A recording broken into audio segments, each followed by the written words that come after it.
Еще в октябре в Гагарской районной больнице на базе инфекционного отделения было организовано 18 коек для лечения коронавирусных больных. Однако в связи с увеличением роста заболеваемости главой администрации города Юрием Хагуш было предложено и на базе детского отделения развернуть еще 35 коек. Нужно отметить, что перед так называемым зонированием на чистую и грязную зону в отделениях был сделан ремонт в течение 2 недель. На сегодняшний день в больнице 34 человека с подтвержденным диагнозом COVID-19. Четверо в тяжелом состоянии. За счет бюджета района куплено очень много оборудования, лекарственных препаратов, свыше 3 миллионов сейчас. Вот. Точно так же из Минздрава получено около 3 миллионов на сумму 3 миллионов лекарственных препаратов и изделий медицинского значения. Это и рециркуляторы, и концентраторы кислородные.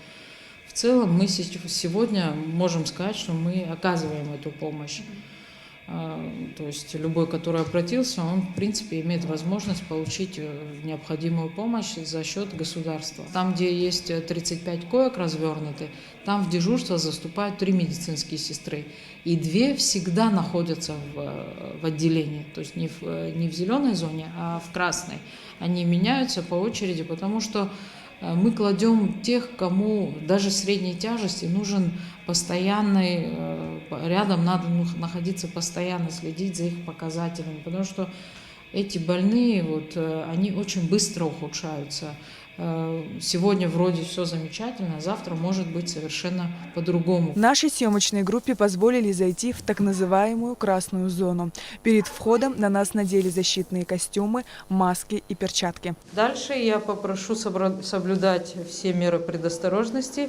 Я вам буду говорить, что нужно делать, где встать.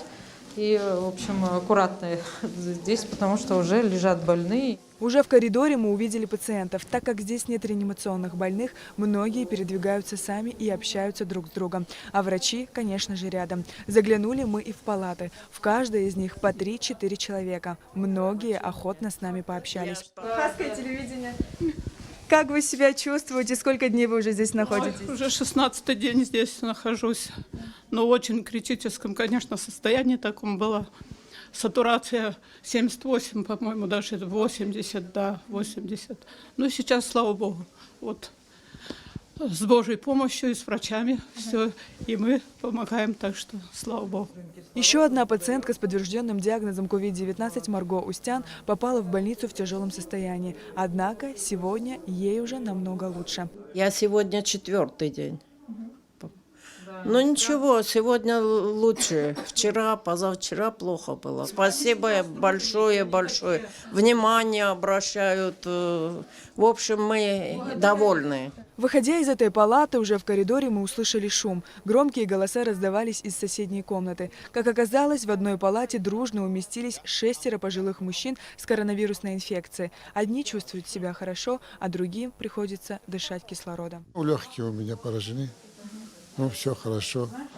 Даже не чувствую ничего. Все, что лекарства, все есть у них. Все бесплатно. Все хорошо. На отличном уровне. Спасибо вам. За нас беспокойтесь, приезжайте. Мы благодарим. Нужно отметить, что здесь больным оказывают не только необходимое лечение и уход, но и кормят 3 раза в день. Показали нам и буфет. Те, кто в состоянии вставать и передвигаться без посторонней помощи, приходят сюда. А тяжело больных кормят в палатах сами врачи. Заведует ковидным отделением Гагарской ЦРБ Марина Аршба. Здесь она находится с 9 ноября. Я 5 минут как одела эту форму, мне уже плохо, я уже задыхаюсь. Сколько вы уже здесь работаете? В форме привыкаешь, как и ко многим вещам, потому что самое главное, это хочется помочь людям, которые нуждаются сейчас в нашей помощи, поэтому все это становится несложным, когда понимаешь, что от твоей работы зависит здоровье пациентов. Далее мы направились на 1-й этаж, где развернуто 15 коек для ковид-больных. По этому лифту поднимаются больные. Этот лифт, он ходит только 1-6 этаж. Он совмещен с отделением, которое на 1-м этаже, с инфекционным отделением. И там же находится наш приемный пункт. Если больной направляется в стационар, больного поднимают медицинские сестры в обмундировании прямо в отделении. А врачи? Врачи отсюда не ходят, у нас есть другой вход, зеленая зона, так скажем. Врачи на рабочее место поднимаются с той стороны. Сюда приходят только одетые уже. Там мы зайдем.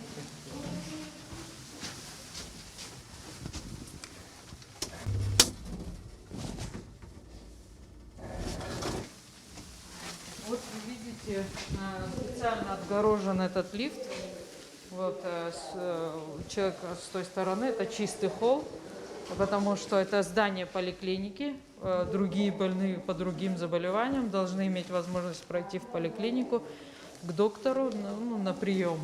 Поэтому вот эта зона отгорожена, сюда они уже не попадают.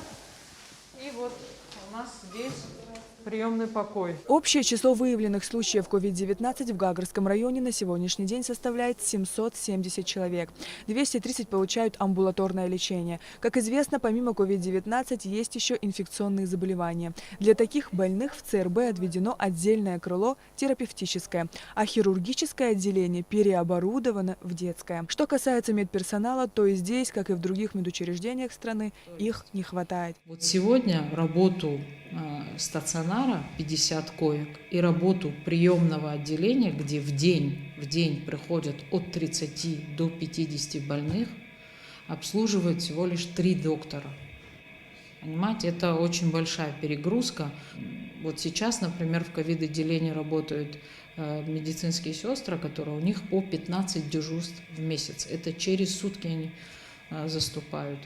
Ну, другой возможности нет, они тоже, понимая это, идут навстречу и работают. Вот. Помимо этого, мы на постоянной основе в Гудаутский головной госпиталь откомандировали одного доктора, доктор-рентгенолог наш, и 5 медицинских сестер. Они постоянно там находятся.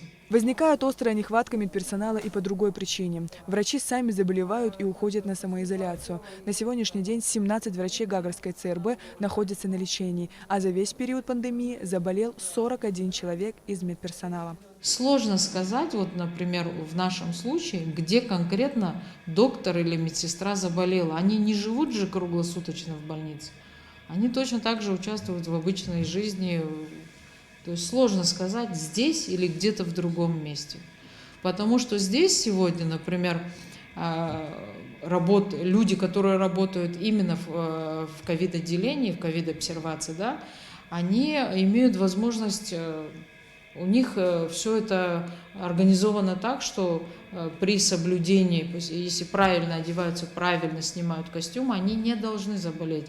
Есть зеленая зона, есть красная зона, то есть есть средства для обработки, они не должны заболевать. Между прочим, персонал заболевает чаще там, куда приходят обычные соматические больные. Иногда они не знают, допустим, бессимптомные формы.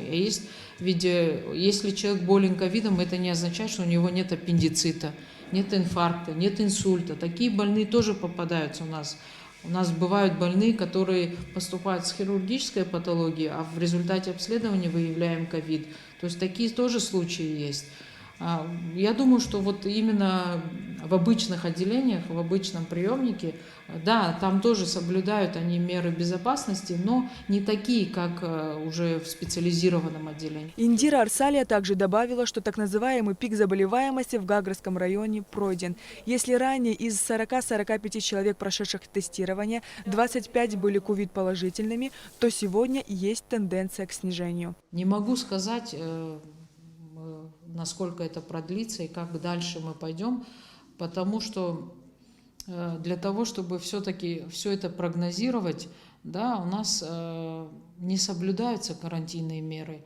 Мы совершенно недавно, например, узнали, что у нас состоит на горячей линии ковид-положительный пациент, да, который дома у себя провел по определенному случаю компанию на 200 человек, собрал соседей, родственников. Наш образ жизни и наше понимание происходящего, оно не подчиняется законам эпидемиологии, поэтому сложно сказать, с чем мы столкнемся завтра.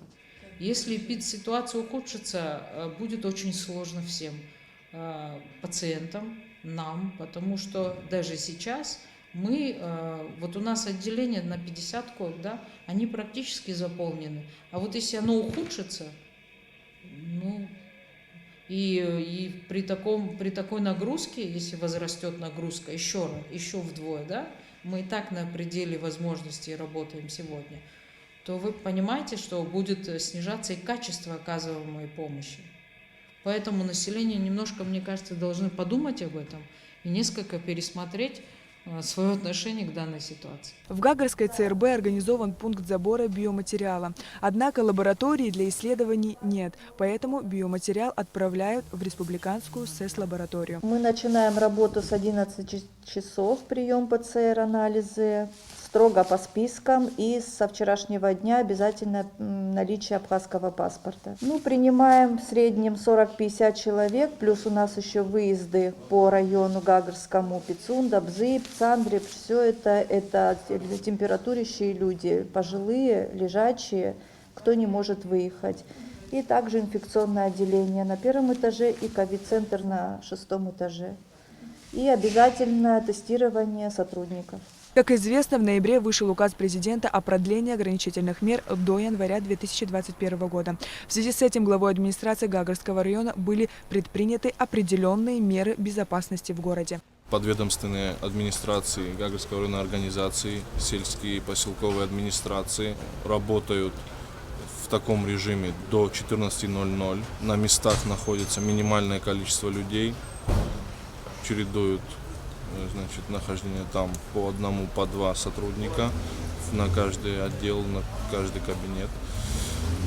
Также были проведены совещания с участием начальника УВД по Гагарскому району, председателя районного СГБ, которые провели необходимые профилактические мероприятия, беседы с владельцами банкетных залов, ресторанов. Их предупредили о том, чтобы не проводились ни банкеты, ни праздничные мероприятия при массовом скоплении людей. Медики очередной раз призывают наших граждан с пониманием отнестись к сложившейся эпидситуации. Работать в красной зоне – это адский труд.